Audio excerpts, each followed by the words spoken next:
Egg dosa అండి. ఎర్రగడ్డలు, పచ్చిమిరపకాయలు, కొత్తిమీర, తగినంత ఉప్పు వేసి ఈ ఎగ్గుల్లో కలుపుకున్నానండి. ఎగ్స్ కొట్టేసి బాగా బీట్ చేసుకున్నాను.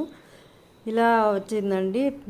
దీన్ని నేను పెను పెట్టేసి దాని మీద ఆయిల్ పూసి దోశ వేసుకున్నానండి. దోశ పైన ఈ ఎగ్ మిశ్రమాన్ని వేసానండి. దోశ రెండు సైడ్స్ కాల్చుకొని దానిపైన ఇట్లా ఎగ్ మిశ్రమాన్ని వేసుకున్నాను. దోశ చాలా బాగా వచ్చిందండి. టేస్ట్గా బాగుంది. కొన్ని ఇలా చేసుకున్నాను, కొన్నిటికేమో కారం అప్లై చేసుకున్నానండి. ఈ ఎగ్ మిశ్రమం వేసిన దానిపైన కారం అప్లై చేసుకున్నాను.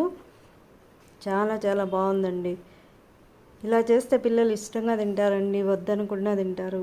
టేస్ట్గా ఉంటుంది. కొంచెం నెయ్యి యాడ్ చేసామంటే టేస్ట్ బాగుంటుంది. ఇంకా మా పిల్లలు తినరని చెప్పేసి నేను నెయ్యి వేసుకోలేదండి. మీరు ట్రై చేయండి ఫ్రెండ్స్.